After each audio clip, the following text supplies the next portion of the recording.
Ladies and gentlemen, members of the Council, please be upstanding for the worshipful, the Mayor of Gedling.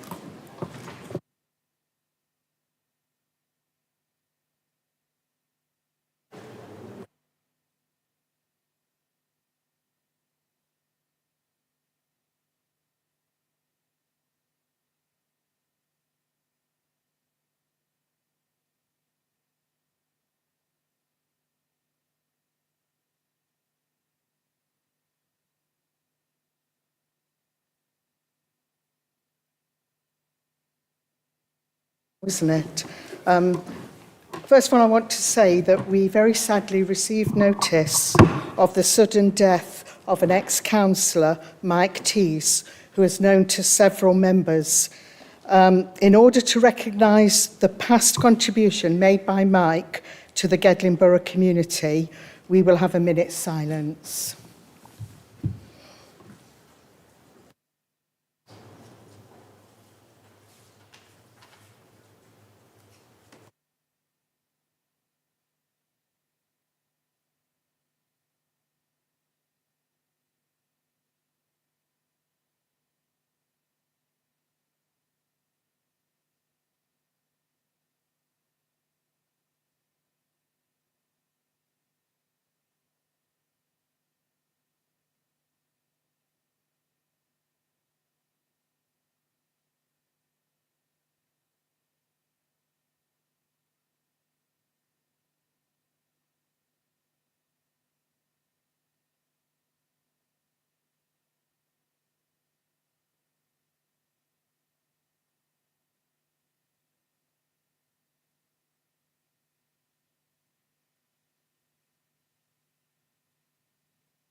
Right. Thank you for coming today. You may now be seated. Item 1, thought for the day. My chaplain, Father Philip, is attending the meeting and will now read a thought for the day. I share with you the words of Solomon from the Book of Wisdom. God of our ancestors, Lord of mercy, who by your word have made all things, and in your wisdom have fitted our human race to rule the creatures that have come from you, to govern our world in holiness and justice, in honesty of soul to wield authority, grant me wisdom, consort of your throne. And so let us pray.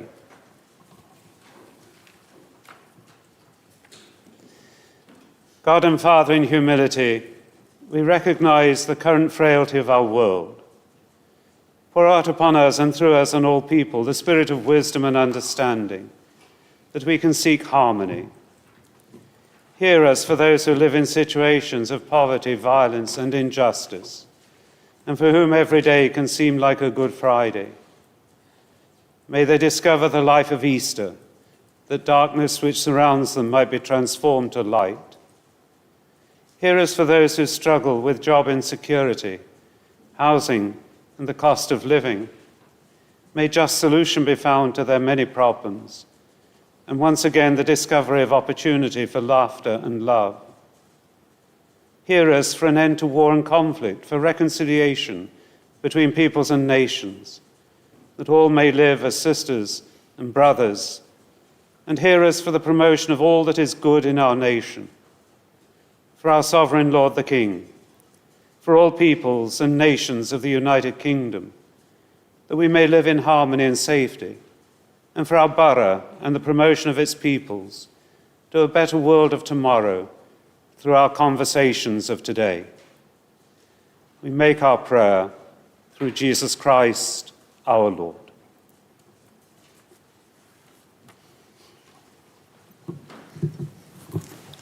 Thank you. Apologies, item 2. Can I ask the business managers to confirm if we have any apologies, please? Councillor Rachel Ellis. Thank you.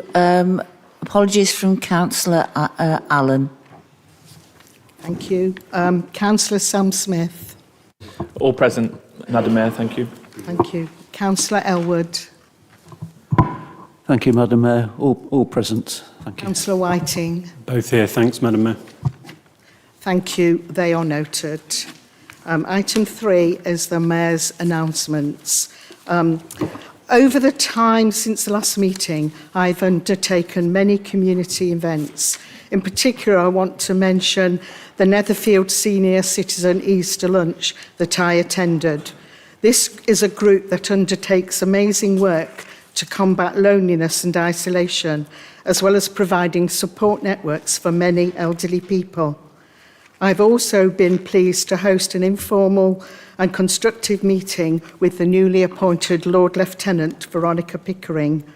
We were able to highlight the aims of the borough and discuss how the lieutenancy could support this, and we look forward to working together in the future.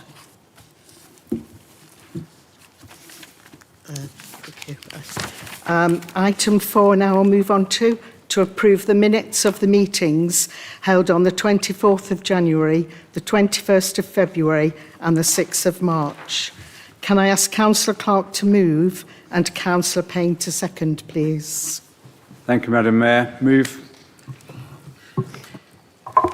Thank you, Madam Mayor. Second the minutes, and just in doing so, say how sad I was to hear of the sudden passing of Mick Teese. I know that Mick's colleagues reached out to the leader of the council to inform him as soon as they were made aware.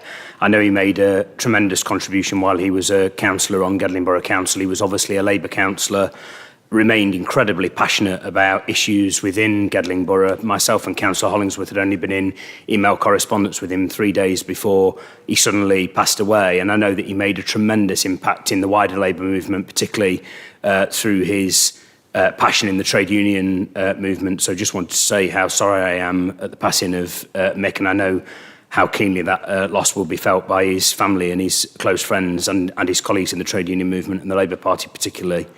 I also just wanted to welcome Veronica Pickering to her role as Lord Lieutenant. Obviously, it's superb to have the first woman Lord Lieutenant of Nottinghamshire and also the first black person as the Lord Lieutenant of Nottinghamshire. I've known Veronica for a number of years. She's already made a massive impression in the roles that she's been in. She is, of course, also a resident of Gedling Borough, so it's to our tremendous benefit, and I know she's going to do an absolutely fantastic job. And to thank Sir John Peace for his phenomenal duty throughout his time as Lord Lieutenant. I think he did Her Majesty, the late Her Majesty the Queen, incredibly proud in the send-off that he gave her in our own county of Nottinghamshire.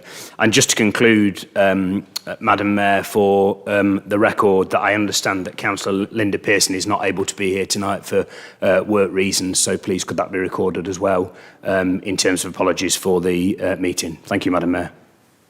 Thank you, Councillor Payne. So in terms of the minutes, all those in favour, please show. Anyone against?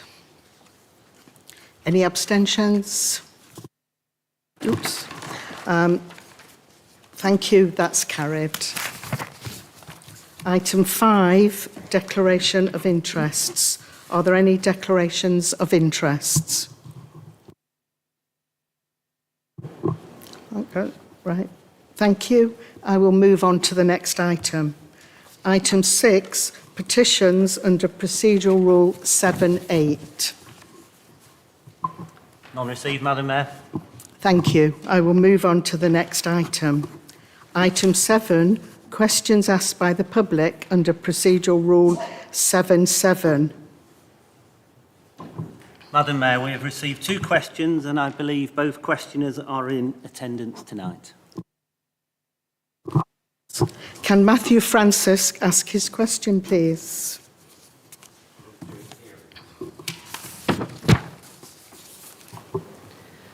On the 24th of January, the Mayor was asked by Councillor Whiting why she had taken the decision to disallow Motion 1 regarding the conflict in Gaza.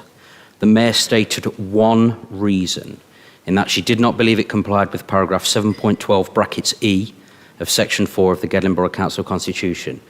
It has since come to light through an information request that the Mayor also disallowed Motion 1 because she believed that it could cause untold damage to the reputation of the council amongst certain communities if voted on and reported in the press.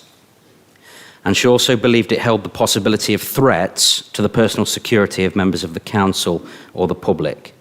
In the spirit of honesty and transparency, when asked by Councillor Whiting for the reasons behind the disallowed of motion 1, why did you not make these other 2 reasons known to the council and the public at large? Thank you, Mr. Francis. I will be able to give the answer to that. When I was considering the motion from the independent members in relation to the conflict in Gaza back in January, I did hold the view, as outlined in the question, that the motion could damage the council's reputation and cause a security risk to members, in addition to the view that it did not accord with the Constitution.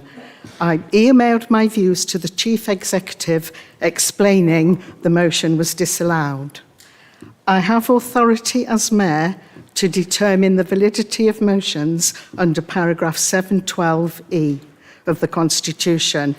In exercise of that specific power, the constitutional grounds for refusal of the motion on which I relied were that the motion did not, in my opinion, comply with paragraph 712E of section 4 of the Constitution, in that I did not consider it was relevant to a matter in relation to which the council had powers and responsibilities or which affects the borough, as a motion related to national foreign policy.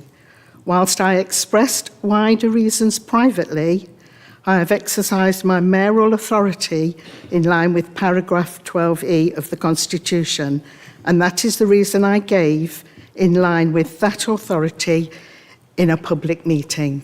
Thank you. Can Orville Graham ask his question now, please? Yeah, you can, yes, up to the lectern. That.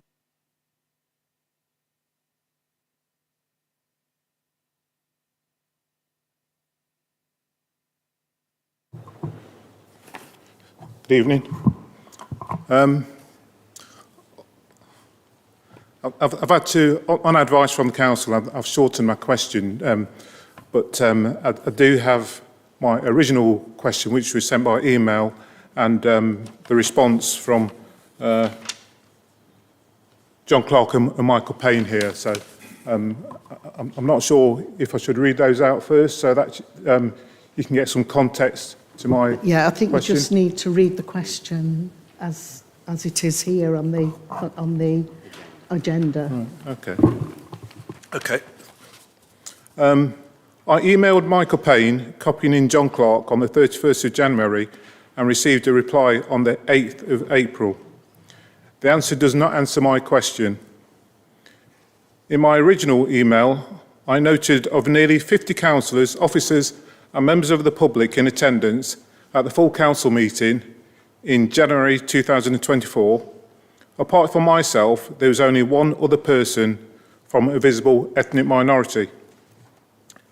Given the Deputy Leader's response to a constituent's question at that meeting, in which he said that the Council takes its responsibility for equality and diversity seriously, and that all protected characteristics are equally important, I question the validity of that statement.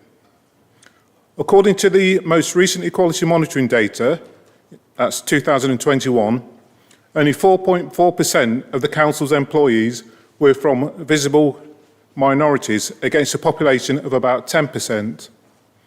I don't have the current figures, even though the delay in answering my question was apparently to ensure up-to-date information. I'm not aware of any non-white councillors on Gedling Borough Council.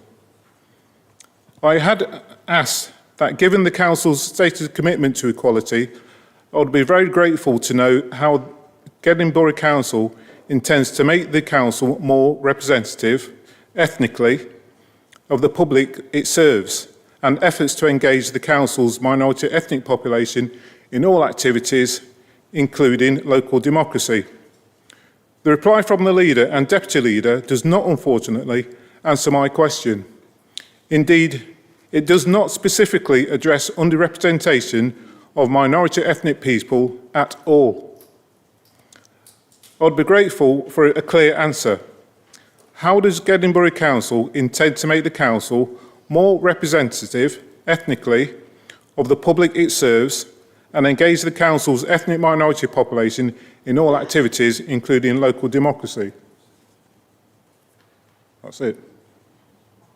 All right. Right, thank you. Thank you very much. Can Councillor Payne answer the question, please?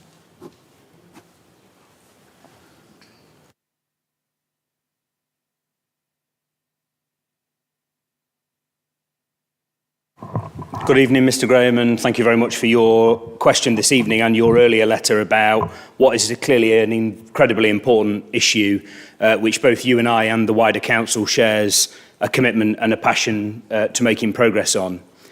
Let me start by saying I share your concerns about the need for greater progress on improving the representation of ethnic minorities within the council's workforce and among its elected representatives.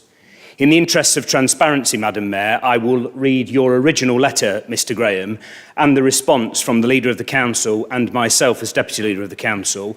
I will then turn to responding to your question this evening. Mr Graham's original letter to the Leader of the Council, and I read, "Dear Michael, I listened with great interest to your eloquent response to a written question at last week's full council meeting regarding age discrimination.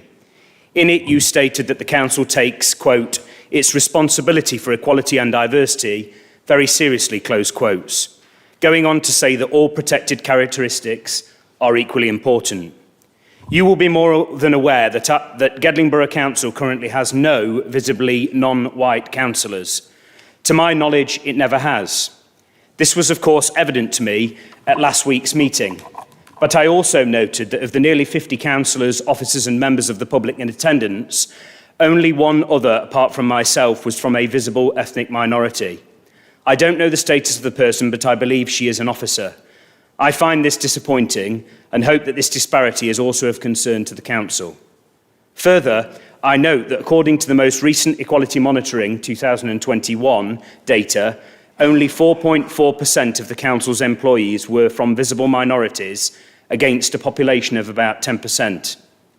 Given your stated commitment to equality, I would be very grateful to know how Gedling Borough Council intends to make the council more representative, ethnicity, of the public it serves and efforts to engage the council's minority ethnic population in all its activities, including local democracy. I note that you said a consultation on a new equality policy and action plan will commence shortly. Please can you advise, however, what is happening now and on the council's success in this regard? Kind regards, Orville Graham." The response, Madam Mayor, from the Leader of the Council and myself was as follows. "Dear Orville, thank you for your email of the 31st of January 2024, in which you ask about the measures that the council is taking to ensure that it is representative of the community that it serves. Please accept our apologies for the delay in responding. We were keen to share the most up-to-date and accurate information possible with you. We share your passion and commitment to the issues you have taken the time to raise with us. Firstly, we would start by saying that although there have been elected members of Gedling Borough Council from a visible ethnic minority in the past, much more does need to be done to make progress on increasing representations from ethnic minorities on the council. We would certainly welcome and support this, and would be pleased to learn of potential candidates of an ethnic minority who wish to be considered for vacant ward positions as they arose. We have both, the Leader of the Council and I, worked hard to encourage, support and campaign for council candidates in our own political party and group who are from diverse backgrounds, including those from ethnic minorities. We were extremely disappointed that none of them were elected in the recent May 2024 council elections, but we have continued to support them as individuals since the elections and will continue to do so. In terms of the council more widely, it really is quite timely that you ask the question, and we are really pleased and proud to be able to tell you of the good work that is currently taking place, as well as the imminent developments that you mention in your email, although again, we would start by recognising your concerns that the proportion of employees is not yet representative of the visible ethnic minority population within our borough. Examples of the current measures that we have in place to try and help move us towards being more representative includes: 1. In addition to job advertisements appearing openly in the Council's jobs webpage, all external job vacancies are also targeted directly to around 40 different individuals and community groups representing or working with potentially unrepresented applicants, organisations such as PATRA, for example. 2. All managers who undertake recruitment are trained to ensure that they understand and apply fair processes. 3. Over the last year or so, all office-based employees have undergone equality, diversity and inclusion training that also includes reference to unconscious bias. This is now being rolled out to the remainder of the workforce that does not have easy access to the e-learning training programme. 5. The Council has now established an internal officer group called GIGS, the Gedling Inclusion Group Support, some of whom are here tonight, which comprises around 10 employees from across the Council, all of whom have volunteered to take part in the work which aims to support the Council's work with a focus on all of the protected characteristics covered within the Equality Act 2010. This is a new network group, and I know that members of the group are excited by the prospect of being genuinely able to contribute to the development of the Council's ambitions to improve equality, diversity and inclusion. As you mentioned in your email, there are other work strands that are also currently being developed. The current framework that was in place for the 3 years leading up to 2023 contained around 70 equality-related actions, almost all of which have now been completed. The revised and updated Council Equality Policy is now going through a period of consultation from which actions will be developed linked to the Local Government Association's equality framework, under which the Council hopes to move from its developing status to its achieving status during the life of the Gedling Plan 2023 to 27. Service plans are currently being developed for 2024-25, and each service area within the Council has been mandated to include at least one material equality-related action that will help support the Council to make positive improvement for its employees, residents and service users. Once again, thank you for your interest. Hopefully this response gives a flavour of the measures of support that are currently in place, as well as those that are being developed. We would, of course, be more than happy to meet with you to discuss these issues further and hear your feedback and suggestions. Kind regards, Councillor John Clark, Leader of Gedling Borough Council, Councillor Michael Payne, Deputy Leader of Gedling Borough Council. Madam Mayor, the simple truth is that too many individuals from black and minority groups still face discrimination and disadvantage, both in getting into and progressing at work. People of all ethnicities and backgrounds should have equality of access, treatment and outcomes throughout their employee life cycle, from getting a job to accessing training and receiving a promotion. Employees should feel empowered and be able to realise their full potential at work, irrespective of their background and irrespective of their ethnicity. The Council has made progress, as referenced in the letter from myself and the Leader, in tackling some of these challenges. But let me be crystal clear on the public record tonight.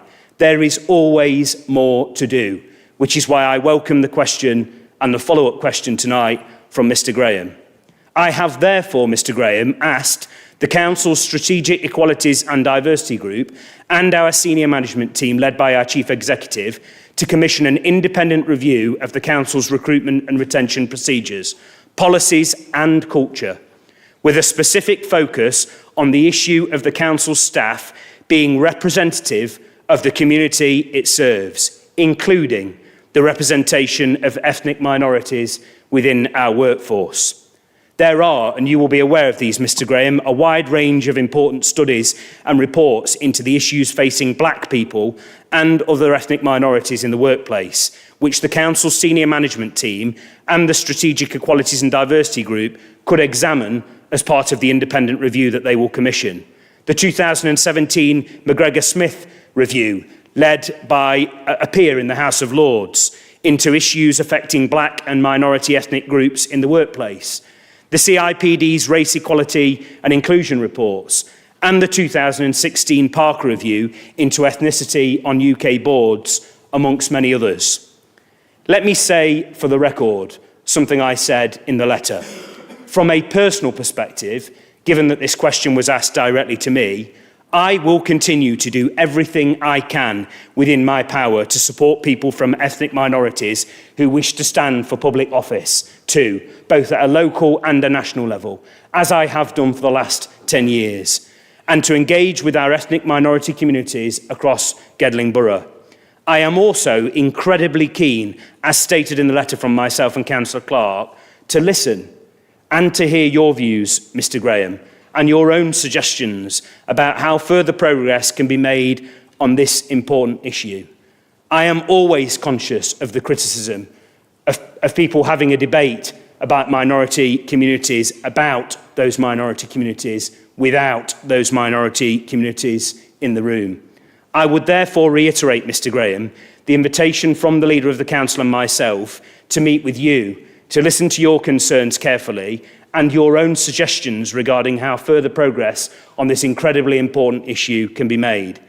Once again, thank you, Mr Graham, for taking the time to write to myself and the Leader of the Council, and thank you for taking the time to be here tonight to raise what is an incredibly important issue. I hope that working with you and working with the Council's officers and members cross-party, we can continue to make progress on this incredibly important issue. Thank you, Madam Mayor. Thank you, Councillor Payne. Thank you. I will now move on to the next item, which is item 8, questions asked by members under Procedural Rule 7.9. We have one question from members. Councillor Whiting, please ask your question. Thank you, Madam Mayor. Football at Colic Rec is contributing to parking chaos on local roads every Saturday morning. With more pitches being used than advertised and insufficient facilities for players, what steps are being taken to reduce the number of pitches in use at Colic and to find suitable facilities elsewhere for the teams? Councillor McCrossan, please answer the question. Thank you, Councillor Whiting, for your question and your clearly keen interest in terms of getting a resolution around Colic. As you're aware, I met with the Parish Council and with the football team. We were there on the morning of Saturday morning when the teams were playing, and we had discussions in regard to the situation. Colic Recreation Ground has 3 football pitches, as you know, and a changing pavilion, which has been used for over 30 years or more for the purpose of training and matches. And the current incumbent team, Mapley All-Stars, is indeed very popular. During the season, 2 of the 3 pitches are used on a Saturday, with each pitch hosting 2 junior clubs, 1 5-a-side and 1 9-a-side. And there is an occasional Sunday. Such activities, as you will be aware, Councillor Whiting, are part of our Gedling plan of health and wellbeing and our objectives in terms of improving health and wellbeing for young people. And we would want to continue to encourage our young people in our borough to keep healthy, to keep active and to improve their mental health. So in one sense, it's really positive that so many young people are playing football and that Mapley All-Stars has such a large group of children. The parking situation, as we know, on a Saturday morning, and I think we are talking here about a Saturday morning when there is heightened use of that facility. We do know that since COVID-19 and the pandemic and people's use of open spaces and getting out and about into our parks, again, is a good thing. But we know that that's increased some of the use of Colic, which is a very popular spot in our borough. We also know, and you know, Councillor Whiting, that the city introduced car park charges into Colic Park, which is adjacent to the Colic Rec car park. And of course, we, as the borough, don't charge for our car parking. So it makes our car park look very attractive. And we know that that's a decision that the City Council have taken. And we know that our officers have had discussions with the City Council, and that will remain. We also know that the introduction of park runs, again, which is really popular. Again, it fits in with our health and wellbeing strategy within the borough. We have many people attending the park runs. Unfortunately, it clashes with the children's football teams. And again, our officers have had discussions with the park run organisers to see whether it's possible to put the park run on a different time. But again, unfortunately, we've been unable to negotiate that.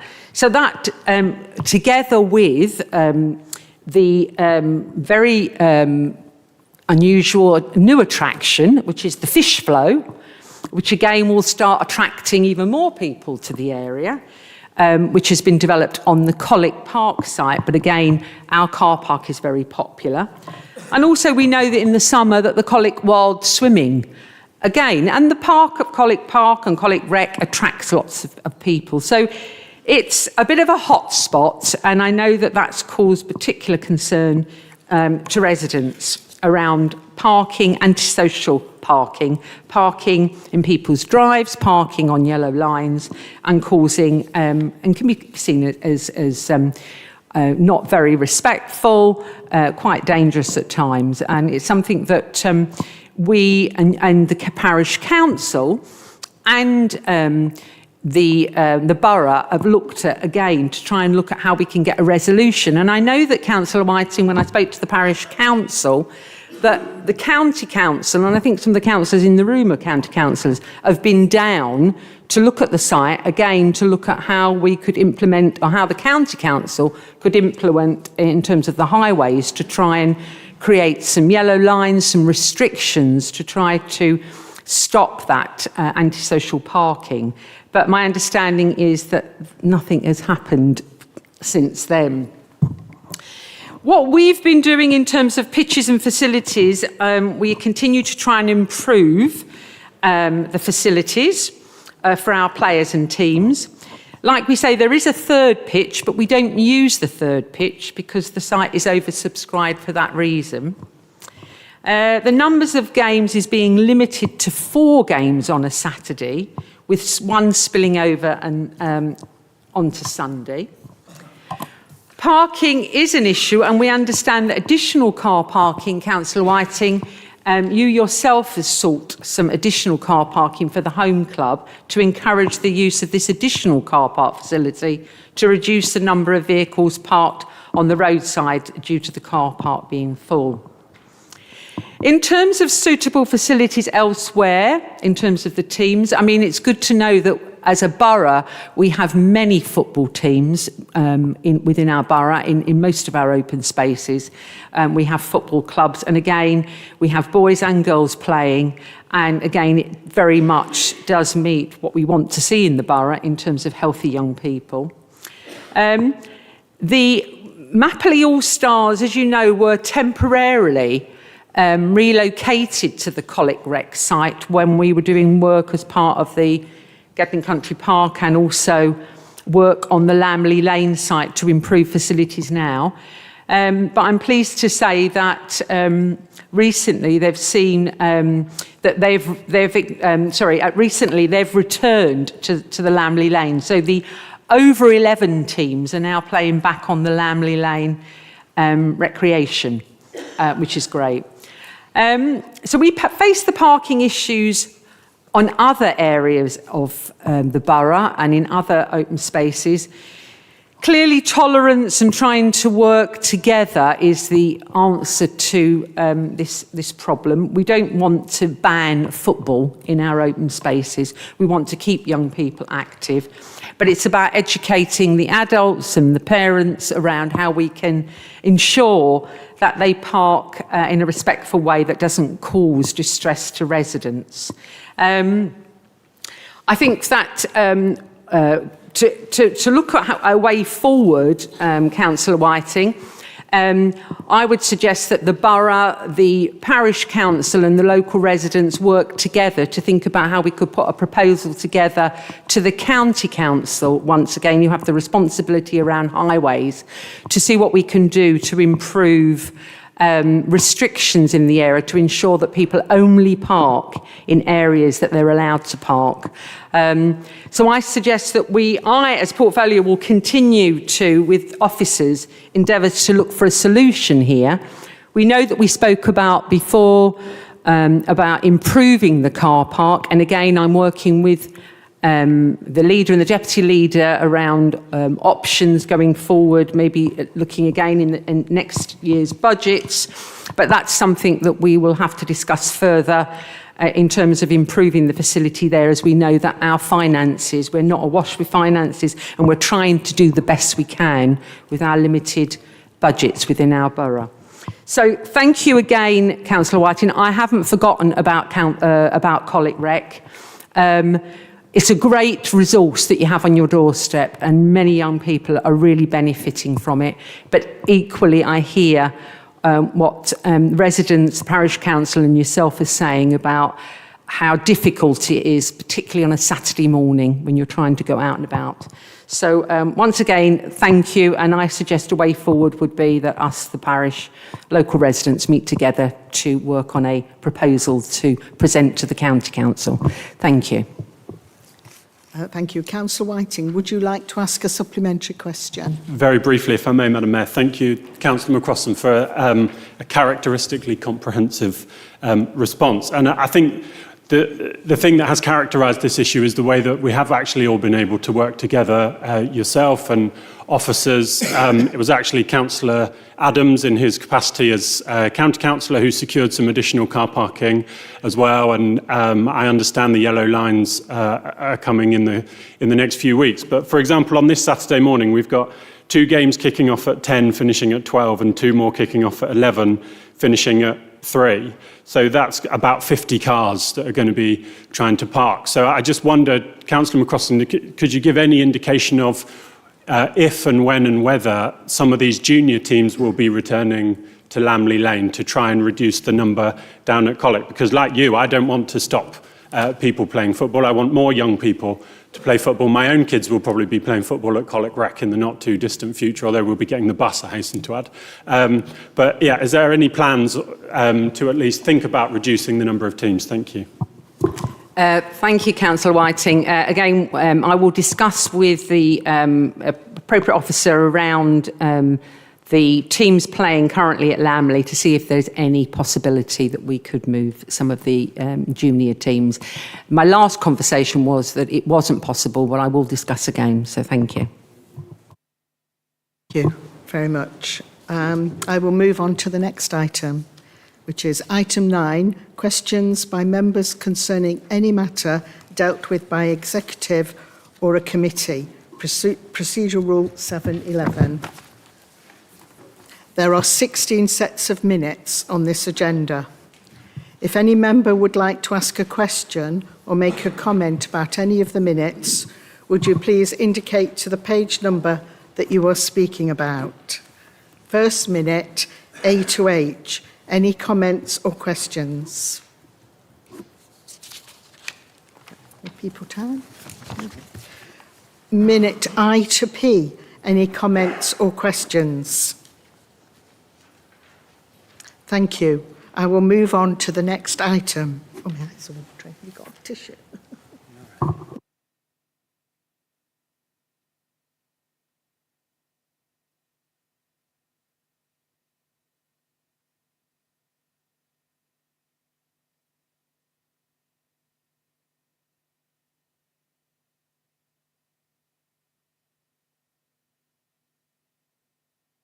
Sorry about that. Item 10, review of the council procedural rules. The recommendation is on page 141. As the previous council meeting and the debate was adjourned, was at the previous council meeting and the debate was adjourned to tonight. Would anyone like to speak on this? Councillor Gibbons. Yeah, okay. Thank you, Madam Mayor. I'd just like to thank everybody involved in the cross-party working on these procedural rules, and to thank the Democratic Services and legal people as well. Just might to add for future issues or workings on procedural rules. Following what we've heard this evening, and we thank the Member of Public for bringing this to our attention, it may be useful in the future to specify in Section 5 of the procedural rules that the Mayor should act apolitically for the term of office and that they should act without fear or favour, especially when upholding the rights of smaller groupings in the Council as a symbol of our democracy and our open and free society. Thank you, Madam Mayor.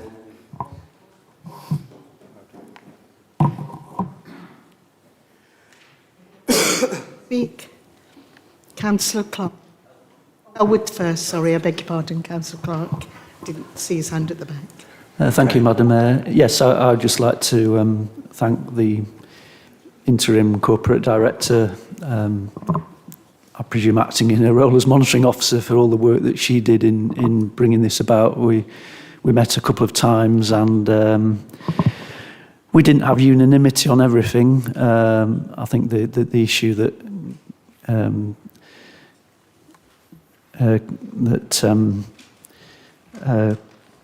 Councillor Gibbons has just referred to was a sticking point for some of us as well. But apart from that, I think we reached a consensus on most things. So the document we've now got is much better, and hopefully it'll improve the period before the council meetings. It'll make it a lot easier for officers and members to get to a point where we're all happy with what goes forward at the council meeting. But as a group, we'll obviously be supporting the recommendation. Thank you. Right, Councillor Clark. Yeah, thanks, Madam Mayor. I'll go to where we should have been in the first place. But proposed recommendation. Item 1 agrees the amended procedure rules at Appendix 1 to this report, with the additional amendment of amending the words 3 members to 5 members in clause 7.112, paragraph F and G. Item 2 authorises the monitoring officer to update the Constitution any minor amendment, formatting or typographical errors, and this to be come into force at the next council meeting. Thank you, Madam Mayor. So does Councillor Clark then close? Or Councillor Payne. Thank you, Madam Mayor. I'll second the amended recommendation that's just been moved by the leader and reserve my right to speak. Do people speak on that? It's an observation rather than a motion. So that's the new motion now. Yeah. So Councillor Adams. Thank you. So I'm right. We should have moved that at the start, shouldn't we, before taking comments from the floor? Is that right? This has really thrown me off what I had in my. Not that I'm used to my plan not being stuck to, but.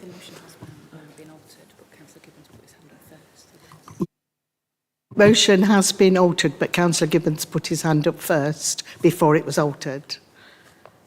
So he spoke on the unaltered bit, and then Councillor Clark altered it. But it hadn't been moved at that point, had it? It needs to be moved before anybody spoke on it. Oh, yes, sorry, I do beg your pardon, Councillor Adams. As I said, it was moved at the last meeting. If you remember, we deferred it. We moved and seconded it, and then deferred it on to this meeting as according to the procedural rules. Thank you. I know for they that. are a bit complicated. No. Thank you for that clarification. I appreciate it. And, I didn't understand the question. Turns out it was my plan that was wrong. But thank you. Thank you very much, Madam Mayor. Appreciate that. Yeah, so just to talk on this for a minute, we were really happy to be part of a cross-party working group that looked at the procedural rules. And even though I connected via laptop in a very bizarre Teams discussion, it's where I only heard certain things. I'm pretty sure I got the most of it. We discussed quite a number of important issues and were able to come to consensus on the majority, in fact on all of those, I believe, on those issues that came out of that meeting. And in another place, we talked about myself being a county councillor previously. I'm also a place scrutiny chair at County Hall, which means that I'm very aware of how important it is that we do cross-party working groups. And in fact, we've just done reviews on things like school dinners and stuff like that at the moment, which involves that very thing. And in fact, the actual cross-party group itself would be less, and the whole piece of work actually would be a less important piece of work if that input was not taken across the floor from all members, both of the opposition groups included. And so I thank the council and the administration for organising that, and I think that was the right move, and also member services inclusion in that. What makes this slightly weird then is that we're sat here with an amended procedural rule which has been done at full council.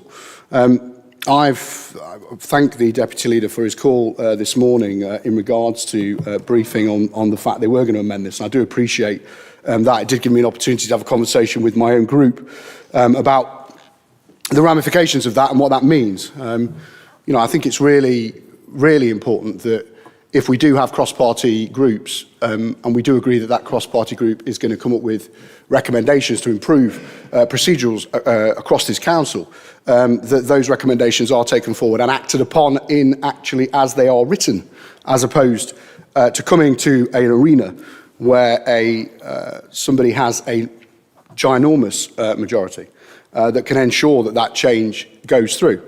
I find that disappointing. That's where we find ourselves in this piece of work. I had hoped, like I said, that would have been carried through as planned. My concern around this actual change is again an unusual one, because actually it doesn't affect my group at all. It affects groups that are smaller in number. It affects the groups that, you know, will struggle sometimes to get things through council because they don't have sometimes numbers of people to actually have success in that, because there's always a majority to remove that ability. And I think what I would like to think and like that this group, our group, takes from this is that actually we need to think about those groups, and we need to ensure that those groups do continue to have an ability to impact this council. And I believe a change in the number from 3 to 5 actually not only ensures that the independent councillors over there would need to get an additional 3 people on board with something they wanted to change, or in the case of the Liberal Democrats, would actually remove their ability, which they currently have, to do these things completely from the process. So again, in many ways, it's not our group I'm here talking about today. It's in protection of those groups with smaller numbers that should have a voice in this council as much as anybody else, as they were elected by the people within those areas to represent them. So we have a problem with it. We have a problem with the fact that that's being changed in this place rather than in that joint place before. What's the point in having a cross-party group if the resolutions from that cross-party group get changed as soon as an opportunity appears in another arena with more people on your team? So, unfortunately, even though, as I said, I want to pass my thanks on again to the Deputy Leader for contacting me this morning to discuss it, I can't support this. I can't support this because democracy for me in this place is really important. And if one day we do take over this council, which I believe strongly we will, when we eventually come back here and do this, we're going to have to change quite a lot of things, because I'll be honest, I'll be reversing a lot of this stuff, because for me, this removes this council's ability to be strong for its residents, and in fact, in my opinion, enables it to be less good at scrutinising its own behaviour. And as we've seen with many other places not too far away from here, bless you, not far away from here, when you lose the ability to scrutinise, mistakes happen, and these mistakes can cost hundreds of millions of pounds.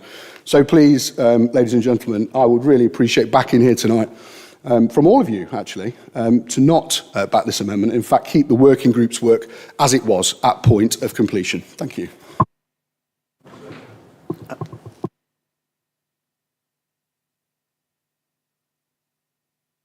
Thank you for that. Yeah, Councillor Elwood, both up together. Thank you, Madam Mayor. Well, I've literally heard about this amendment 5 minutes before it, literally now, so I'm not sure what we're voting on. From what we as a group, I as a group leader didn't receive a phone call today from the leader of the council or the deputy leader of the council. So I'm a little bit unclear what we're voting on. I don't know whether there's a facility to have a deferment on the meeting, so we can at least have a paper copy of what's being proposed, because I'm completely bamboozled about what we're actually voting on now. So.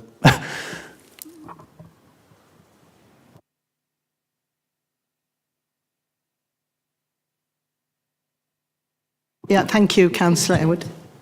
Yeah, Councillor Whiting. Yeah, thanks, Madam Mayor. I'm in a similar position to Councillor Elwood. Am I right? Apologies for not following what the leader said when he moved his amendment. Am I right in understanding that we're changing 712G? No, sorry. We're changing 712F so that we need 5 members rather than 3. Is that the amendment that's been moved? I mean, this is obviously a pretty outrageous thing to move at a meeting when we've had, I think, three meetings of a cross-party working group. This was moved at the last meeting. I mean, you know, there's only 2 of us, but I don't think Councillor Gibbons or myself were told about this. We're both on the cross-party working group. This is clearly, I think, designed to stop ourselves and the Liberal Democrats from being able to bring motions. Maybe it is aimed at us being able to bring a specific motion about a specific subject in the future. But I'm afraid that unless it is deferred and this goes back to the cross-party working group for further discussion, we will not be able to support these procedural rules this evening, Madam Mayor. Councillor Gibbons. Yeah, reserving my right to speak on the amendment, although I did make a comment earlier. Look, let's dismiss this. This is what it's about. An independent group have been trying to bring a motion on the genocidal acts in Gaza. And this is to stifle us in the future, to bring such a motion to this council before. Right? The smoke and mirrors going on. It's attacking our very democracy within this chamber, and it goes right to the roots of the opposition in this country. Thank you, Madam Mayor. Anybody else wish to? No. Councillor. I've forgotten Councillor. Thank you, Madam Mayor. I just wanted to make a short comment, and just coming back off what Councillor Adams has said about the cross-party working in the council. If it's so strong, then surely this amendment should be welcomed. I feel that members should be encouraged to work together and encourage each other to discuss motions and different topics and have debates. That's democracy, that's positive, and that should be welcomed. So I won't be taking, and I don't think that this council, Gedling Borough Council, should take any lectures from Councillor Adams about democracy. You only have to look at Nottinghamshire County Council and the changes that they've made to their constitution that's absolutely hindered members from from properly representing their residents in the council chamber. So we'll take no lectures from Councillor Adams. So I fully support these changes. I think they're absolute democratic. We've got this group has got the numbers in the room. If you want to change it, win more councillors, win more elections. Thank you. Thank you. Councillor Payne. Thank you, Madam Mayor. I do think there is a question about, if you follow the logical conclusion of what Councillor Adams said tonight, had this been taken to the cross-party working group and there hadn't been a consensus, what would have happened? What would have happened? Because we didn't reach consensus and full agreement on all of the issues. As Councillor Elwood explained when he first spoke tonight in the meeting, there wasn't a complete consensus. There were a range of different views about how public questions should or shouldn't happen. There were a range of views about what role the Mayor should play in terms of determining motions. The cross-party working group was about knocking those issues about. And I'm long enough in the tooth as a county councillor to have sat in several working groups at Nottinghamshire County Council where a view was expressed where you were in the minority, only to have been railroaded by the Conservative chair of that working group, and then procedure rules changed at the County Council. So if you're talking about things being railroaded and a lack of democracy, just pull another one. The two issues here that strike at the heart of this, whatever the bluster, whatever the guff, whatever the grandstanding we've just heard, which lost me, to be honest, whatever the issue was that they were talking about, we had a cross-party working group. I was in some of those working group meetings. I didn't once hear Councillor Gibbons or Councillor Whiting or Councillor Adams saying it's an absolute outrage that it takes 5 members to call an extraordinary meeting of council. That's a breach of democracy and it goes to the roots of the heart of the opposition and we should lower it to 3.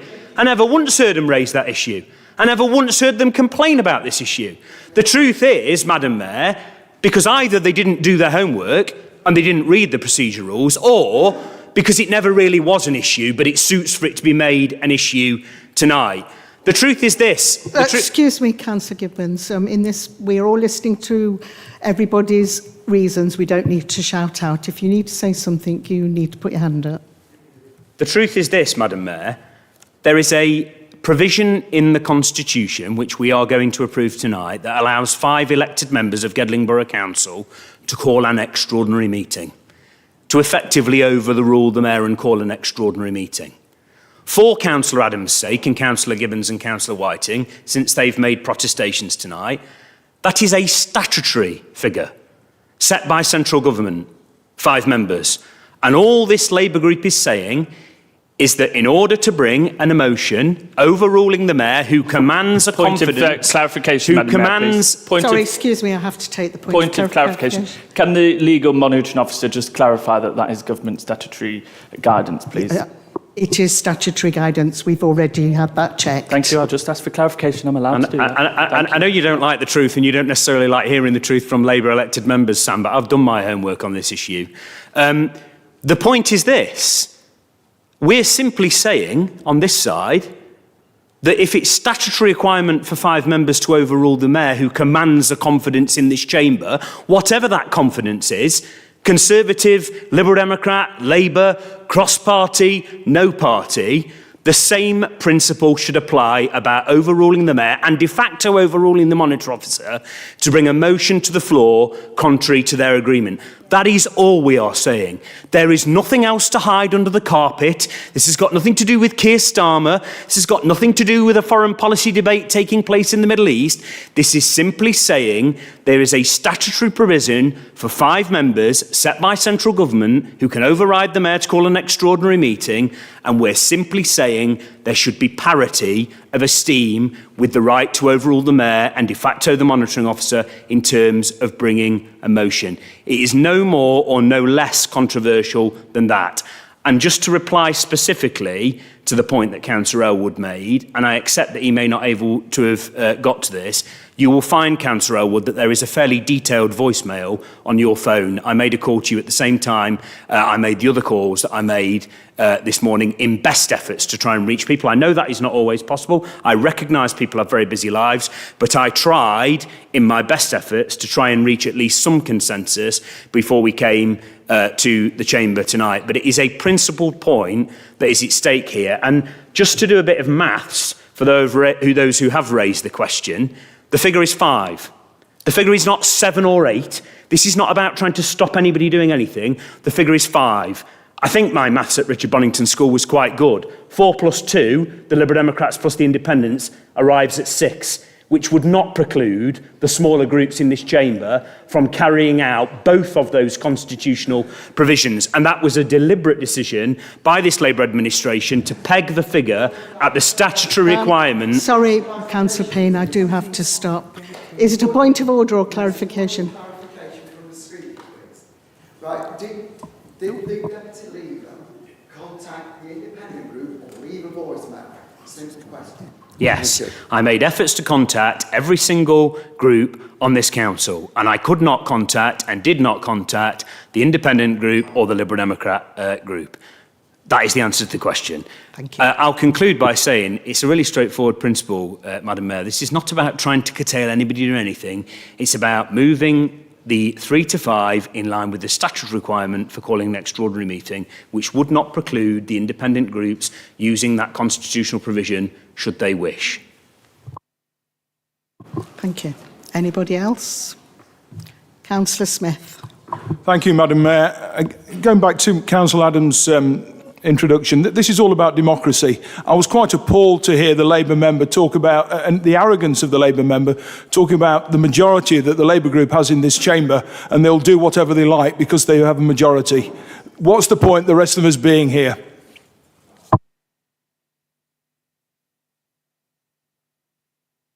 Anybody else wish to speak? Councillor Bestwick, sir. Thank you, Madam Mayor. I've listened to the arguments on both sides here, and again, I've heard from the benchers Labour benchers trying to deflect an argument by quoting what happens in the county council. We're here to talk about Gedling Borough Council, not the county council. I assume, or it sounds like, the cross-party group came to an agreement about various things. And so the question is bound to make you think, why try and change it now? Why try and change it at the last minute? Why try to contact the group leaders on the last day when surely this had all been prepared at least a week before to be in the documents that we've received? So why wasn't it done a week ago or 2 weeks ago? It makes you think that it was done on the last minute deliberately. And if you're going to follow that logic, then you're asking yourself why. And what it looks like, and what it will look like to members of the public who are viewing this on YouTube, hopefully, is that it's a weakening of the voice of those residents who are represented by smaller parties. It's a challenge to local democracy. It's a challenge to the fair representation of all elected members and to electoral equality. I feel that this is nothing more than an attempt to silence small parties. And so for that reason, I'm going to find it very difficult to support it unless, unless it can be withdrawn and discussed at the cross-party working group as you would normally expect it to be. Thank you. Thank you. Anybody else wish to speak before I just double checking, making sure everybody has spoken? So, Councillor Clark, can you... Yeah, they're telling me to move quickly to the recommendation. It's any 5. What don't you understand about that? Any 5. It's only 5 in this council can call this. I don't understand why all this is, gone off at this pace. So I move a recommendation. It's been moved, it's been seconded, and it's over to you. So, all those in favour, please show.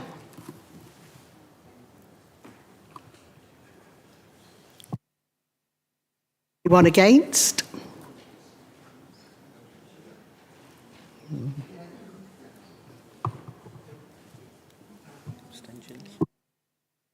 Any abstentions?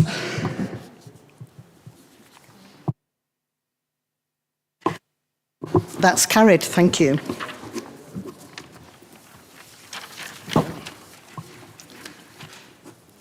Item 11, discretionary local scheme, war pensions. The recommendation is on page 167. Councillor Payne to move and Councillor Clark to second, please.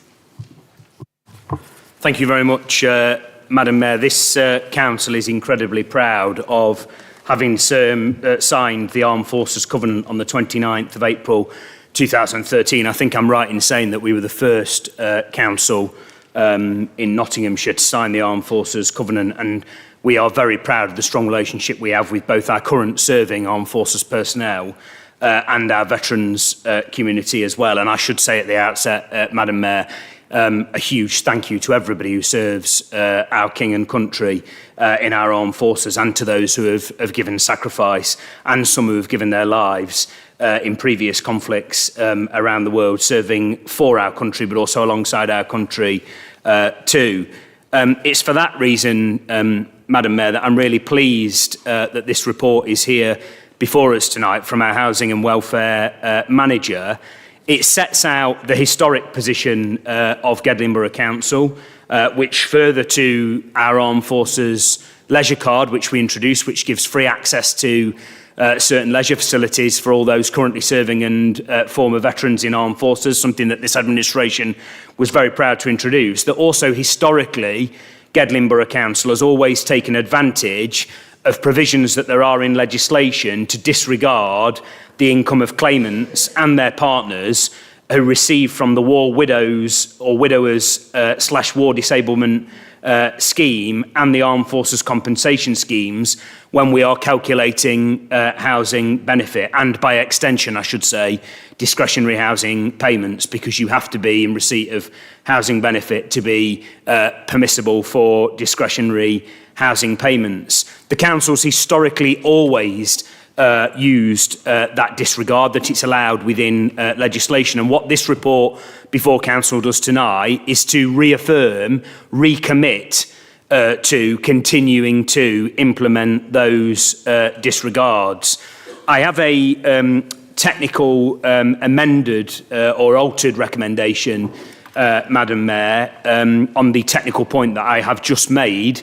So instead of reading as the recommendation reads on page 167, which is reaffirming and recommitting what this council already does in disregarding those war compensation schemes for housing benefit, instead of reading as it does, it will read, first it will address a typo.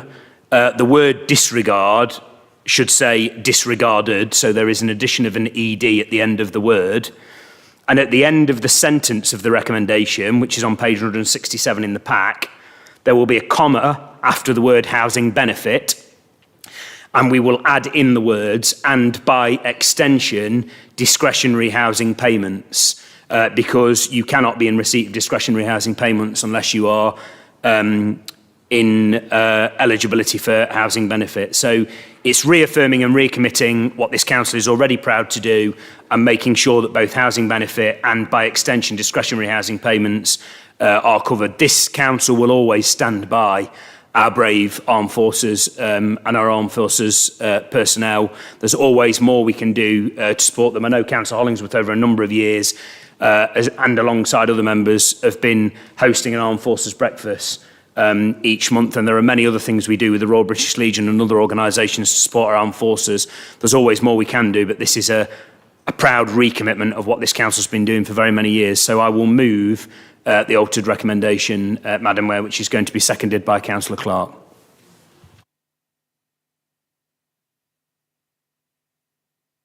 Yeah, thanks, Madam Mayor. I'll second and reserve the right to speak. Thank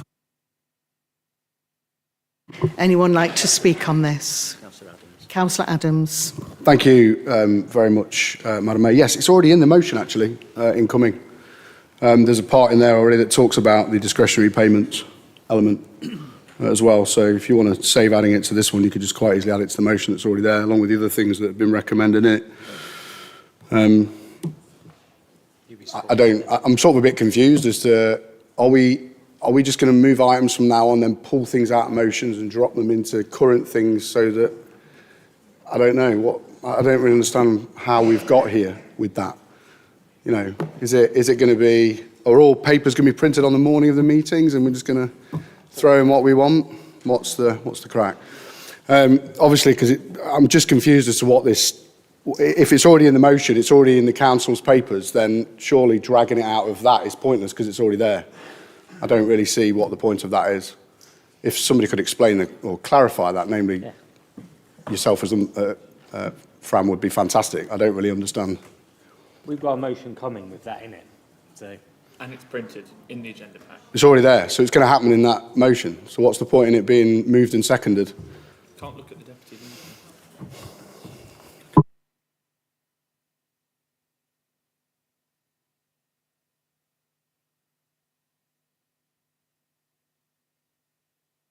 It's been moved and seconded. It is allowed within the procedural rules. So it is according to the Constitution that this has taken place, and I've just discussed it with the monitoring officer, and we don't see that any procedural rules have been broken, and it is allowed. And now it's been moved and seconded, we debate on it as it. So if you wish to speak on this, please put your hand up and we will listen to your comments.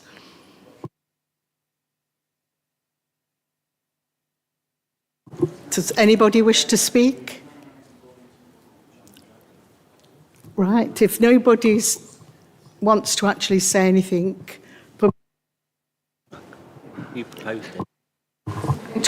please. Thank you, Madam Mayor. I take the silence as meaning that there's unanimous support for this, which I would always expect. There's always been unanimous support for our Armed Forces Covenant, and I'm really proud of recommitting to what this council's been doing for very many years. I should just say at this juncture a huge thank you to Paul Whitworth and to the wider Revenues and Benefits team for the amazing work that they do to support not only Armed Forces personnel members and veterans, but also wider groups of vulnerable people within society in terms of making sure that they get the appropriate support and benefits that they need. And thank you to Paul for writing what is a... Excuse me, but you were given the opportunity to speak, so I'm sure you're respectful. I would have thought speaking about our armed forces is a really important issue that people might want to listen to, Madam Mayor. Just to thank our staff for the work that they do, not only to support our armed forces and veterans, but also broader vulnerable groups, and specifically to thank Paul for putting together what is a fantastic report and what is recommitting the council, Gedling Borough Council, to something that it's proudly done for very many years in line with its commitment to the Armed Forces Covenant. I'll move the recommendation in the report, Madam Mayor. Right, thank you. Take the vote then. So all those in favour, please show. Anyone against? Any abstention?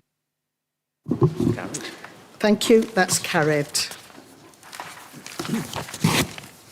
We now go to comments under Procedural Rule 711. There are none, Madam Mayor. Thank you. I will move on to the next item. Item 13, motions under Procedural Rule 712. There are two motions, and these are at the front of the agenda pack. Can Councillor Adams propose, please? Yes, sir.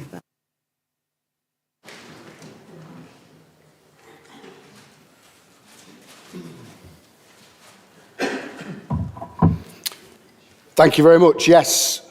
Motion 1. The Council notes the obligations it owes to the Armed Forces community within Gedling Borough as enshrined in the Armed Forces Covenant.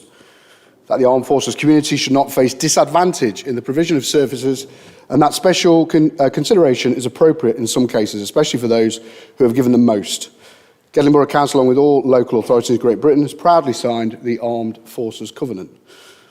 That in the course of their service in His Majesty's Armed Forces, some members of the Armed Forces community, by virtue of often dangerous and risky nature of their work or environments in which they are required to operate, become wounded, injured or sick in such a way that affects their life in a permanent or significant way.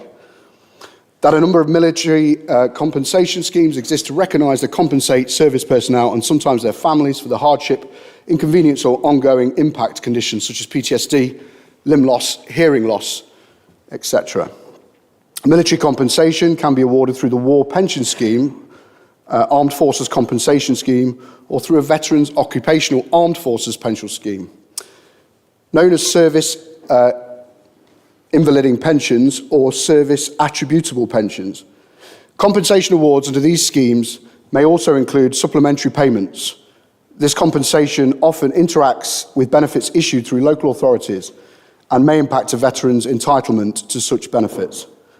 That while some benefits such as universal credit rightly disregard military compensation as income, others administered by or are subject to the discretion of local authorities do not always do so, meaning that some veterans must give up their compensation in order to access essential financial support.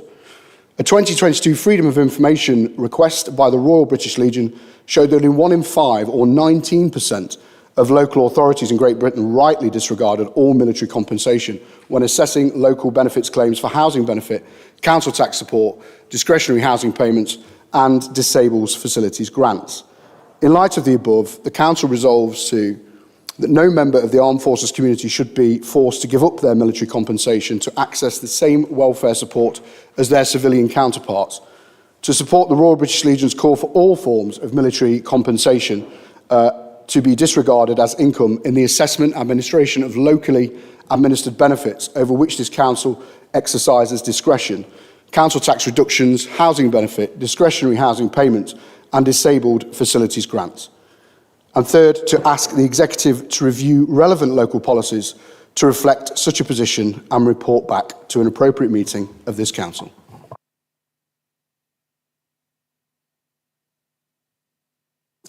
Councillor Elliott, second, please. Yes, thank you, Madam Chairman. I'm sure after agenda item 11, because it's very similar, isn't it? The Chamber will back this motion unanimously. I'm happy to second this and reserve my right to speak. Thank you. Thank you. Would anyone like to speak on this? Councillor Payne. We have an amendment from the Labour Group, Madam Mayor.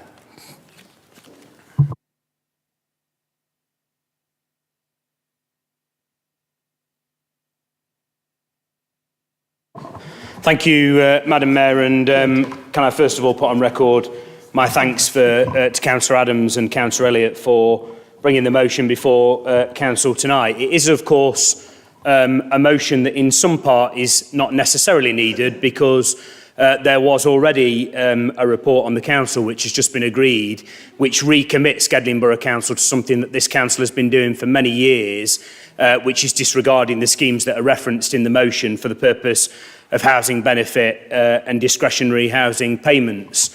Nonetheless, the spirit of Councillor Adams and Councillor Elliott's motion is an important one. You have already heard me say as Deputy Leader of the Council tonight that this Council stands steadfast with those who serve in our armed forces and those who are veterans of our armed forces too. We were incredibly proud to be the first council in Nottinghamshire to sign the Armed Forces Covenant, and this council will always strain every sinew to do everything it can to stand by those who serve our King and who serve our country, ultimately some paying the ultimate sacrifice with their lives. We must always honour their service and we must always stand by their loved ones in everything that we do. It's for that reason, Madam Mayor, that I just think words won't cut it tonight. We can go much further than just words on a page, Madam Mayor. We can also ask government to go much further than it is already doing to support our armed forces, Madam Mayor. So our proposed amendment reads as follows. No alteration to the text of the preamble of Councillor Adams and Councillor Elliott's motion, leading right up to the sentence in light of the above, which precedes the numeric action points arising from the motion. Our amended motion then reads as follows. In light of the above, this Council has, at its meeting on the 17th of April 2024, resolved that no member of the armed forces community should be forced to give up their military compensation to access the same welfare support, brackets, housing benefit and discretionary housing payments as their civilian counterparts. 2. To support the Royal British Legion's call for all forms of military compensation to be disregarded as income in the assessment and administration of locally administered benefits over which the Council exercises discretion. Housing benefit and, by extension, discretionary housing payments. And, Madam Mayor, this Council resolves 3. To write to the Secretary of State for Defence requesting that it be made a national statutory requirement that all forms of military compensation are disregarded as income in the assessment and administration of locally administered benefits over which a council exercises discretion, namely council tax reductions, housing benefit, discretionary housing payments and disabled facilities grants. And crucially, Madam Mayor, that this new statutory requirement on local government be fully funded by central government. 4, and finally, Madam Mayor, because this is an administration of action, not just words. To ask the executive to consider specifically implementation of a, quote, discretionary armed forces personnel, veterans and immediate family grant, essentially, by any other name, the discretionary element of disabilities facilities grants, with benefits which would include 1, to be fast-tracked to deal with as a priority, 2, to disregard the Armed Forces pension in the means test, 3, to disregard Armed Forces compensation scheme guaranteed income payment in means tests, and 4, to disregard war widow pension in means tests. And finally, Madam Mayor, to consider an update to relevant local policies to reflect such a position and report back to an appropriate meeting of this full council on the effectiveness of these schemes. This amendment, Madam Mayor, codifies and recommits this council's actions it's taken for many years to disregard the schemes that Councillor Adams has made reference to in relation to housing benefit and, by extension, discretionary housing payments. It calls on the Secretary of State to once and for all get rid of this injustice nationally and make this nationally a statutory requirement of every single council in the land, fully funded by central government, to show that when this government talks about standing by our armed forces, it truly means it. And third, Madam Mayor, it also commits this council to ask the executive, either the portfolio holder, Councillor Ellis in this circumstance, or Councillor Clark as the leader, to swiftly implement a brand new scheme in relation to the discretionary element of disabled facilities grants to make sure that we are honouring the service of our armed forces. This is a motion about actions, not just words and principles. This is a motion that hasn't been lifted off a shelf. This is a motion that means that tomorrow this council will be taking a step forward in supporting our armed forces personnel, both past and present. I would urge, in the spirit of the cross-party consensus in this country that there has always been in support of our armed forces, for every single member in this council chamber to move this amendment of action, not just words. I move the amendment, Madam Mayor. Councillor Clark. Circulating it. Are we circulating it?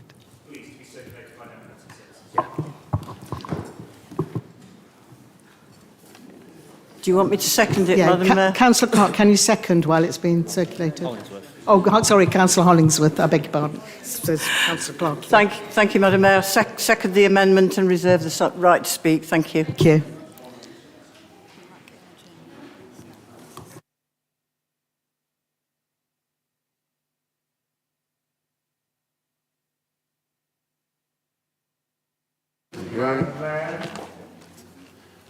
Madam Mayor, is it possible to have a short adjournment, please? Yeah, is that seconded? Yeah. Yes. A vote for adjournment? Yeah. Those all in favour of an adjournment? 5 minutes, okay? Yeah, thank you, Madam Mayor. Yeah. So we'll adjourn for 5 minutes then, thank you.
Right. Are we back? Yeah, we're back.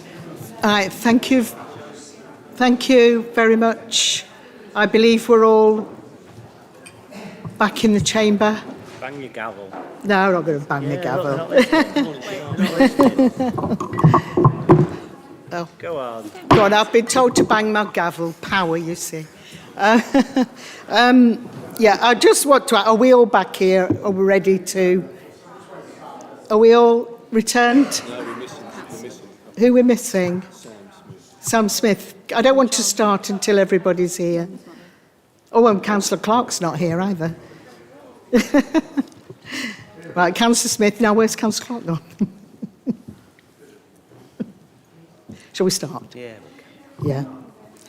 Never mind. We'll speak. Is anybody wish to speak on the amendment?